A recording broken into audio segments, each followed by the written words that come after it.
8. Marcos 22, Marcos 8, 22. 22. Até o 26. Amém? Então, Marcos 8, 22 ao 26, diz assim a palavra do Senhor.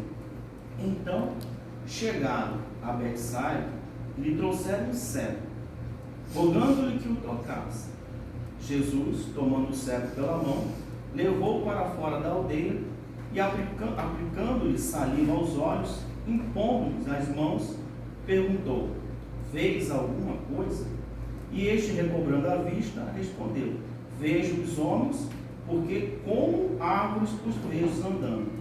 Então, novamente, lhe pôs as mãos nos olhos, e ele, passando a ver claramente, ficou restabelecido, e tudo distinguia de um modo perfeito. E mandou Jesus embora para casa, recomendando-lhe: não entres na aldeia. Amém? Podeis assentar. Jesus.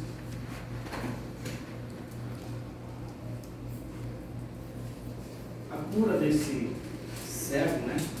Aparentemente, o cego de Jericó, ali no capítulo 10 do próprio livro de Marcos, nos mostra algo bem diferente, né? Ou seja, uma maneira bem diferente que Jesus escolheu agir na vida daquele homem. Porque Jesus, ele escolhe agir na nossa vida, né? E aqui a gente vê a restauração da visão de um homem. E a gente passa a entender que a restauração que o Senhor faz é um processo, né? A uns, Jesus restaura de uma vez, a outros, escolhe ele fazer de maneira gradativa, mas tudo que o Senhor faz tem um porquê. Nada é por acaso. Nós somos diferentes, então quer dizer que a maneira que ele vai agir na sua vida não é como eu tenho que esperar que ele vá agir na minha. Com Jesus, ele age de maneira totalmente diferente. E por trás desse acontecimento há um contexto.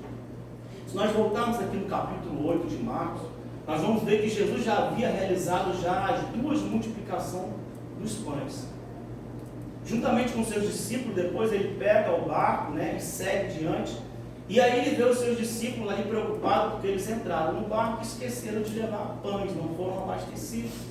E Jesus, vendo eles razoando entre eles mesmos, Jesus olha e fala: mas por que vocês estão preocupados porque não estão levando pães? Vocês esqueceram já o que aconteceu?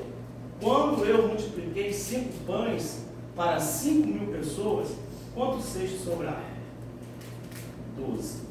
E quando eu multipliquei 7 pães para 4.000 pessoas, quantos cestos sobraram? 7.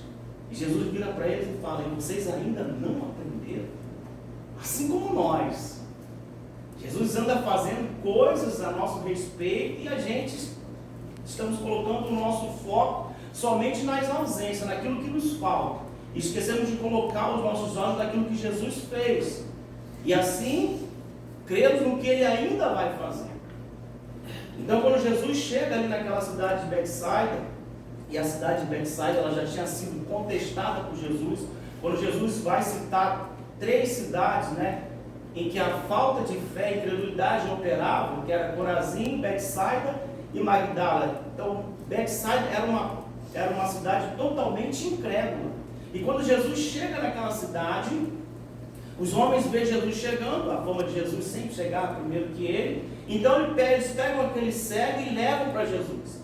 Interessante que Jesus, a primeira coisa que Jesus faz, antes de restaurar, né, a visão daquele cego, é tirar ele de dentro da aldeia. Porque aonde tem incredulidade, Jesus, ele não opera milagres. Sempre quando tiver aquele resquício de incredulidade, Jesus não vai operar milagres. Jesus tira ele de dentro da aldeia, e Jesus também agora quer ensinar os seus discípulos. Porque Jesus, ele pega naquele homem, né, e faz ali cospe, faz um lodo e coloca nos seus olhos. E diferentemente do cego de Jericó, que instantaneamente ele fica curado. Jesus fala: o que você está vendo? E aquele homem: não, estou vendo um homem como se fosse árvores, ou seja, eu estou vendo coisas, ou seja, estou vendo gente coisificadas, e muitas das vezes a nossa incredulidade nos faz enxergar isso, coisas que não são. Mas Jesus estava ensinando aos seus discípulos, olha, é desse jeito que vocês estão vendo. Eu estou operando milagres, eu estou curando, estou realizando maravilhas, e vocês estão enxergando como esse homem aqui. Vocês não estão dando a devida atenção para o que eu estou fazendo. Porque a incredulidade ainda acompanhava o coração daqueles homens. Assim como a gente vai lá em Marcos, também no capítulo 5, que fala ali quando Jesus chega na cidade, um homem chamado, um príncipe chamado Jairo, né? Chega diante dele e fala: Senhor, a minha filha está moribunda. Jesus, vamos lá. E quando Jesus está indo para fazer um milagre na vida daquela pessoa, ele é interrompido por uma outra pessoa, em que chega de maneira totalmente silenciosa, uma mulher que há 12 anos, ela sofria de um fluxo de sangue. E ela, sabendo que Jesus estava passando ali, a fé dela era tão grande, que ela dizia que se eu tão somente tocar na orla de suas vestes, eu serei curada. Veja que ela não pede, mas ela crê que somente um toque, nem Jesus na orla de suas vestes, era o suficiente para que o milagre acontecesse na vida dela. Qual o tamanho da fé que nós carregamos dentro do nosso coração? Quantas vezes nós interrompemos Jesus por causa da nossa fé? Porque aquilo chama a atenção de Jesus, e ele vira para os seus discípulos e fala: olha, quem me tocou? E o discípulo, mais uma vez, né? Senhor, mas a multidão te aperta, te espreme, e você diz quem te tocou? Ele falou: não, alguém me tocou, porque de mim saiu. Amém? A virtude do Senhor está disponível para aqueles que tocam de maneira diferente. E aquela mulher vai ali, se entrega, e Jesus termina a grande obra que ele começou, porque a obra que ele começou nas nossas vidas, ele vai terminar. Assim como ele fez na vida daquele cego, ele novamente impôs as mãos nele e falou: e agora, o que você vê? E ele ficou totalmente curado. E quando Jesus está chegando na casa de Jairo, voltando lá em Marcos capítulo 5, quando Jesus está se aproximando da casa de Jairo, chegam então os homens e falam: para quem você está importunando, mestre? A menina está morta. E automaticamente o semblante de Jairo começa a cair. Porque na maioria das vezes é assim conosco, né? A gente tem fé para chegar e pedir, mas quando as coisas parecem que estão demorando, quando as coisas parecem que vai ficando ao contrário, né? A gente fala: mas eu acho que ele não ouviu minha oração, eu acho que não é a vontade dele. E aí tentamos inventar várias situações, né? E esquecemos que a nossa perseverança é que vai nos levar ao milagre.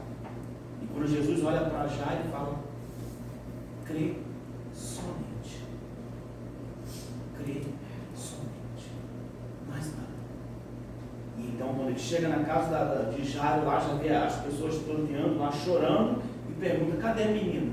E os que estavam lá começam a rir. E Jesus faz o quê? Pega o pai e a mãe, Pedro, Tiago e João, entra no quarto onde está a menina e fecha a porta. Porque é onde tem incredulidade, ele não age. Amém? E ele toma a menina pelas mãos e diz: talita cumi, e ela fica totalmente curada, ou seja, ela volta assim. E é isso que ele espera de cada um de nós. Por mais que o barco balance, a água entra, chacoalha de um lado para o outro, por mais que pareça que não, nós precisamos ser perseverantes. Nós não temos que dizer como, quando ele tem que agir. Nós temos que crer que ele vai agir. A maneira é dele, é sempre dele. E lembre-se, a restauração é um processo. Um processo rápido para uns e longo para outros. Depende de como nós estamos diante de Deus. E depois que Jesus cura aquele homem, Jesus dá uma recomendação para ele: não volte para aquela aldeia. Ou seja, não volte para o lugar da incredulidade. Não volte para o lugar onde você era desprezado e menosprezado. Amém? Que essa palavra fala. Curta, fique no seu coração. E que você creia que Jesus ele não fala. Por mais que os espectadores ali estivessem olhando ele fazer e olha, não curou completo. Ele sempre está fazendo. Jesus nunca vai estar de mãos atadas. Amém? Ele sempre vai estar operando o milagre. Cabe a nós crer somente, orar, confiar e esperar pacientemente no Senhor. Amém? Vamos agora, uns 10 minutos para você, ou sentado, de joelho, do jeito que você achar melhor. Coloque as suas orações diante de Deus, amém? Eu tenho certeza que você veio aqui um propósito, além de adorar a Deus, também um propósito. Então apresente os seus propósitos diante de Deus, amém? E logo após esses 10 minutos a gente começa a nossa ministração.